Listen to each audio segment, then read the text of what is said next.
Where are we now? Well, pretty much the same place we've been. Let's go through it. Our new novel, The Faceless Old Woman Who Secretly Lives in Your Home, is out. Buy it from your local bookstore. We love this book. We're so proud of it. Please read it. Our tours are all postponed and ad sales are down due to this crisis. So we really need your help on our Patreon. We've been doing all sorts of new fun stuff on our Patreon as a thank you for your support. These include looks at old, never-before-seen writing by Jeffrey and I, and weekly quarantine variety shows, these live-streamed shows from the people behind Night Vale. On May 20th, I will be doing a variety show with special guest Mal Blum. So head on over to welcometonightvale.com to join that community and help us keep making this show for you. Finally, the other way to support us is merch. Topetico is shipping now. They're going slowly, your order will take a little while, but if you have some patience, this is a great way to support us and also support Topetico, which is a small family-run business, and also get yourself some really cool merch. So that's at welcometonightvale.com and click on store. Okay, thank you. Here is an episode. I hope it takes you away from this world for a little bit. And hey, we'll get through this together, because it's the only way we can get through this. Life is 10% what happens to you, and 90% false memories of what you think happened to you. Welcome to Night Vale.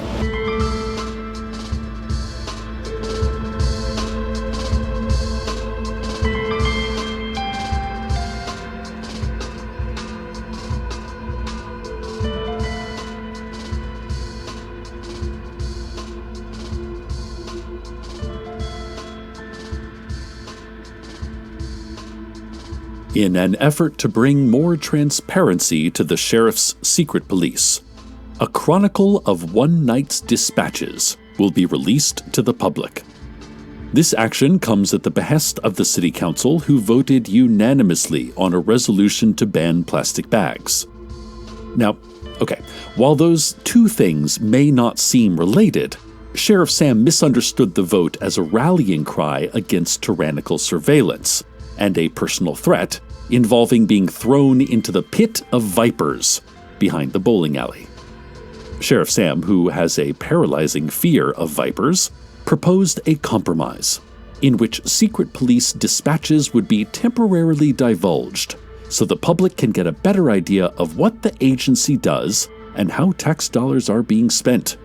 A plan which was readily accepted by the council, though they continued to roll their eyes and gnash their teeth and chant softly, "Viper Pit, Viper Pit, blessed be the Viper Pit," which is just how they express a yay vote on procedural issues. As a result, Night Vale has its first ever police blotter. Let's dig in. 9:00 p.m. Missing person reported inside the Ralphs. Night manager on duty says employee went to stock some cases of limeritas in the new walk-in beer cave and never came out. Reporting officer thoroughly checked beer cave and confirmed it was deserted. 3 cases of the beverage were left haphazardly in the middle of the floor, and a loading dolly was tipped over onto its side. Manager states employee originally brought in 4 cases. Manager added 1 missing case of limeritas to the report. When asked if this kind of thing has happened before, manager changed subject and asked if officer would like to look at some of the children's drawing contest submissions. Officer was amenable to this request. 9:16 p.m. Noise complaint. Dog barking in an unknown language annoying residents. Dirty white fur, human face. Gone when officer arrived on scene.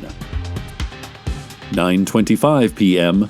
2 underage residents attempted to sneak into an R-rated movie by pretending to be one tall person in a trench coat.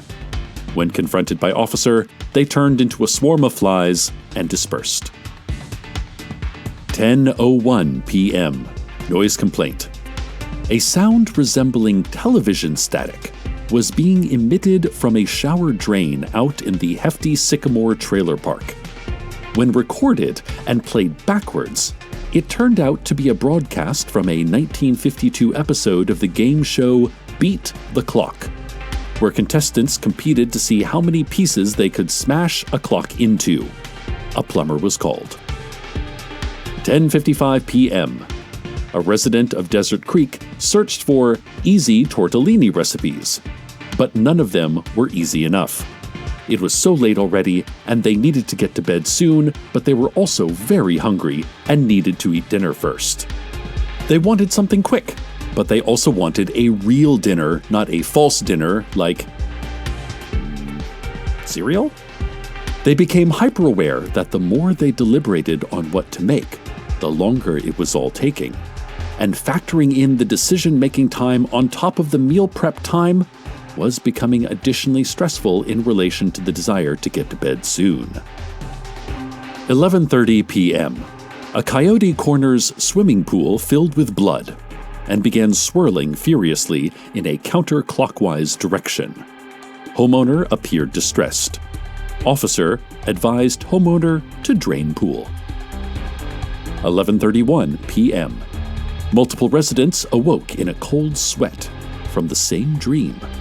It wasn't necessarily a nightmare, but it was definitely not pleasant. The only thing they could recall afterwards was that it was snowing, and there was a tree with 7 limbs. 12 o'clock a.m. Witches. 2 o'clock a.m. That time of night when everything starts getting hazy. Were you headed to a crime? Checking a surveillance station? Listening to a wiretap? Going home? Returning to headquarters? Signaling an invisible helicopter? Sometimes you lose track. An old local legend comes into your mind, and you try to recall the details. It's been so long since you've heard it. You watch the headlights bounce along the dirt road ahead, and your eyes begin to play tricks on you, sensing movement in the dark margins where the light doesn't penetrate. You turn off the lights and slow the vehicle. They weren't tricks, after all. There is movement here, a dark, writhing mass entering the roadway. You are forced to stop the car. Eyes flash open in the dark. Many sets of eyes. This isn't part of a half-remembered legend. This is something very, very real. More of the Blotter soon. But first, let's have a look at traffic. You're hunting in a pack near the old highway. The smell of blood is in the air. Headlights bounce over the rise and your stomachs rumble. The moon flees behind the clouds and you fan out along both sides of the road, moving parallel to it like a lazy river. The car approaches and slows. It shuts off its headlights as you knew it would. Some of you push ahead of the car, blocking its path. Others move to the rear, and others remain at the sides, boxing it in. You converge, surrounding it more tightly. The door opens, then closes again. The fleshy creature inside cursing softly. You hear a crackle of radio static, but you know it is inconsequential to you. You consume the metal shell first. There are explosions of air and the hiss of leaking fluids. Then the glass, crunchy and cool in your collective gullet. And finally, the screaming delicacy in the center. The cloth-wrapped package of meat and bone. There are other things afterward, less enjoyable but consumable nonetheless. Papers and electronics, and a pleather, and cold French fries in a bag. Nothing must remain. By the time the moon emerges from the clouds, the old highway will be deserted once more. This has been Traffic. And now a word from our sponsors. Today's show is brought to you by TikTok. The only app that tells you exactly how long you have left to live. The sleek countdown display syncs easily with all of your devices so that you can check your mortality at a glance. The Premium Edition provides additional details, such as manner and location of death, and updates to the minute as you make different choices throughout your day. You'll find yourself asking questions like, why did returning a library book just subtract 4 years from my life? How did leaving late for work change my final outcome from drowning in gulch to birds of prey? Why does it say tomorrow all of a sudden? It must be some kind of glitch, right? Okay, I've updated the app, but it still hasn't changed. It still says tomorrow. I just got checked out by a doctor and they said I'm in great shape. I'm staying home from work. I'm not answering the door. I've closed the blinds and I'm sitting on the couch, surrounded by pillows, not moving, not eating, not even blinking. I've done everything. Damn it, everything! Why does it still say tomorrow? Tick-tock. Tick-tock. Tick-tock. This has been a word from our sponsors. Back to the Sheriff's Secret Police Blotter. 2:30 a.m. Responded to an officer distress call on the old highway. No sign of officer or vehicle found. Must have been a false alarm. 3:15 a.m. Nude man ranting in middle of old highway carrying a case of alcoholic beverages. Identified as the night shift stalker at the Ralphs. Claims he entered the walk-in refrigerator at work, reached up to place the case of beverages on the shelf, and abruptly found himself in a network of ice caves. He eventually climbed up a snowy mountain where he met a robed figure he refers to as the Oracle. The Oracle foretold of a hungry darkness with 1,000 eyes and urged that the portal must be closed. The Ralph's employee also reported that the Oracle had slurred speech and seemed unsteady on its feet, and may have been inebriated. After this exchange, he then found himself standing in the sand wastes nude. He does not know where his clothes are. Officer escorted man back to the Ralph's to finish out his shift. 3:35 a.m. Domestic disturbance.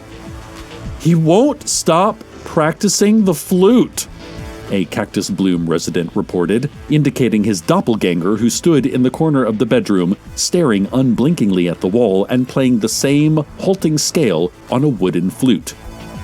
Officer advised resident to take a melatonin and try to get some sleep. If he doesn't stop, I can't be held responsible, the sleep-deprived resident threatened. Sounds fair. The officer agreed and left the premises. 4:00 a.m. An alarm clock went off in Old Town. A woman attempted to get out of bed, but her cat walked sleepily onto her person and began purring, preventing her from rising. Her cat is elderly, and the woman knows its number of purrs are finite and must be honored. Eventually, she put on coffee and took a shower. She used Herbal Solutions shampoo for a lifelong dandruff condition, though she has not seen any improvement after years of using the product. She continues using it because she likes the way it smells.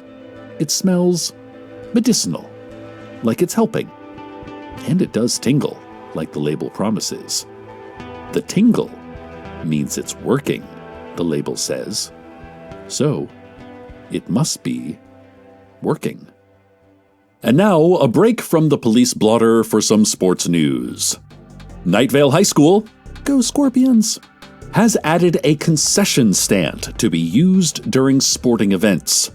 The Parent-Teacher Association proudly unveiled the new stand at last week's baseball game, dedicating the plywood structure to the memory of favorite AP Auto Shop teacher Nick Teller. Teller reacted with confusion at this news as he is still alive. Oh, of course, no, of course you are, the PTA responded awkwardly, but we just wanted to honor your memory, as in what a great memory you have. You know how you're really good at remembering stuff. We just wanted to, honor that. The PTA went on, seemingly unable to stop explaining themselves. while standing in front of the dedication plaque, which featured several doves, a Celtic cross, and an image of clasped hands. Teller admitted he does have an excellent memory and is very honored. The following concessions are available at the Teller Memorial Stand. Special allowances: the granting of rights, the acceptance of certain things as truth, the yielding of certain other things as untruth. Also, RC Cola and popcorn. Oh, which reminds me, we actually have another word from our sponsors, Royal Crown Cola. Invented by Ferdinand I, King of Naples, who built a museum of mummies inside his palace to house the bodies of his slain enemies. I am parched from building this museum of mummies, he famously said, and the rest is history. RC Cola, the drink of ruthless monarchs. In local news, I have the results of the Ralph's Drawing Contest. Local school children were encouraged to submit a drawing to the store this week depicting their favorite Ralph's product. I'll start with the runners-up. The third place drawing comes to us from Ella Snyder, a student from Nightvale Elementary, and it shows a large black scribbled mass with a lot of eyes in it, with the Ralph's building on fire in the background. Very creative, Ella. The second place drawing comes from Jace McCoy, also from Nightvale Elementary, and this one also shows a black mass with many eyes and a big bright red splatter of blood across the page. Nice use of color, Jace. And the grand prize winner comes to us from Heather Fathazam of Daggers Plunge Charter School.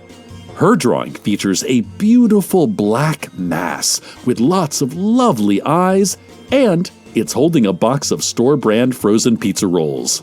Congratulations, Heather. Back to the blotter. 4:01 a.m. Distress call from the Ralphs. Upon arrival, officer was pulled into the manager's office. The employee from the earlier incident was also present, huddled under a desk.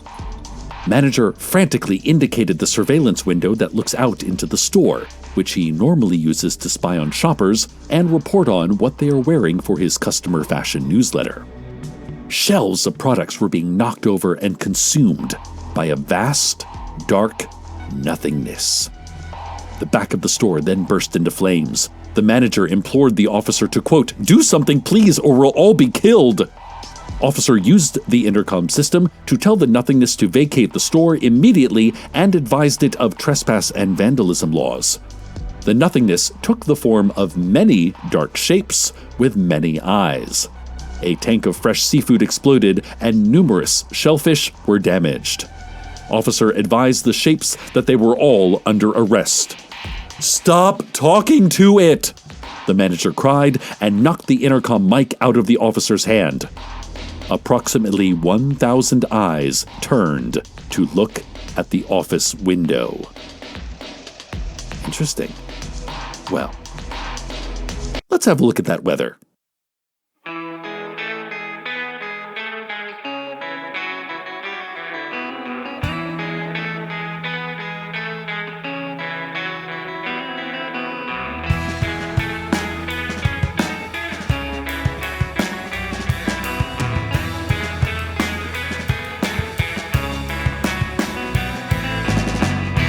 Buckle up, 'cause it's only a matter of time.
You can never be the judge of whether I'm old or whether we are young. And all my friends know we're just trying to have some fun.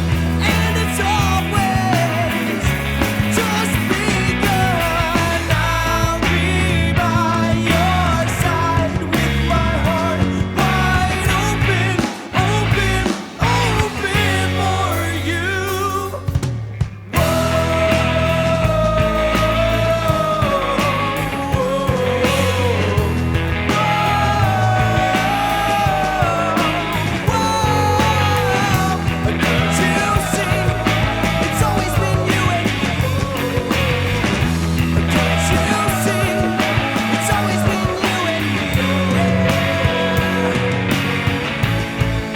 It's always been you and me to blame.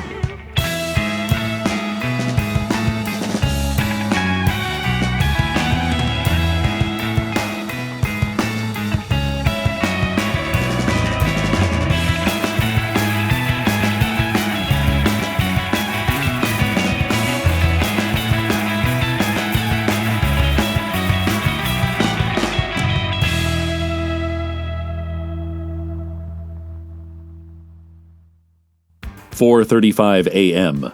Situation escalated at the Ralphs. Officer, manager, and employee embraced one another under the office desk amid the shattered glass of the surveillance window. The building trembled around them. Products flew through the air.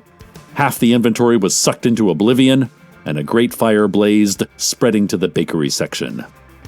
After doing an estimated $200,000 worth of damage, the darkness and its many eyes entered the beer cave and did not come back out. Officer investigated the beer cave and found it to be empty. "You have to shut down the cave," the Ralph's employee implored the manager. "That's its doorway to our world." The manager hedged and responded that a big heat wave was coming, and if they hoped to recoup any of their losses, keeping the beer cave open was going to be instrumental to the store's survival. "People will spend big on frosty cold beverages," the manager responded. "Not to mention they're gonna like standing around in there for a nice cool down." The employee wrapped his robe tightly around himself. Oh, the manager had lent him the robe, one of the many fashion items the manager kept in his collection, since the employee still didn't know where his clothes had gone.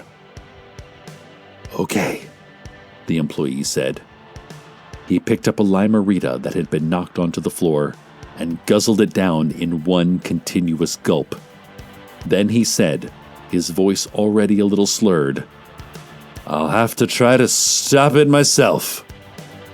He ran into the beer cave and promptly vanished. 5:40 a.m. Tree with 7 limbs seen growing out of a hole in the vacant lot out back of the Ralphs. Snow observed on the branches, which melted off quickly as the sun rose. 5:45 a.m. Real pretty sunrise. Well, that concludes our secret police blotter. I don't know about the rest of you, but I personally feel a lot more safe and secure getting a closer look at what our secret police do. On behalf of Night Vale Community Radio, thank you for your service. I'm sure we will all rest a lot easier knowing that our fate is in your hands.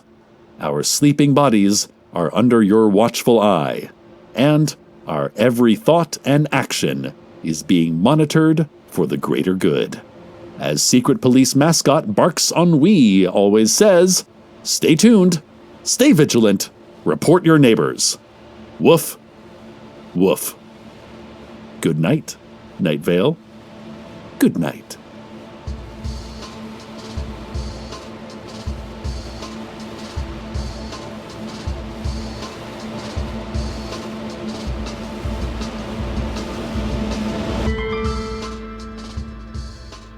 Welcome to Night Vale is a production of Night Vale Presents. This episode was written by Brie Williams, with Joseph Fink and Jeffrey Craner, and produced by Disparition. The voice of Night Vale is Cecil Baldwin. Original music by Disparition. All of it can be found at disparition.bandcamp.com. This episode's weather was Best Friends by Curtains.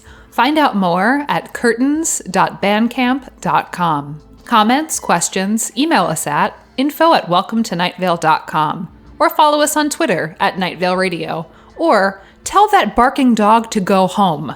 Go home, dog! Check out welcometonightvale.com for info about supporting us on Patreon, because we really need it right now. Today's proverb: 6 out of 7 dentists have no idea where that 7th one disappeared to. Honest. They all have rock-solid alibis, and that blood could have belonged to anyone.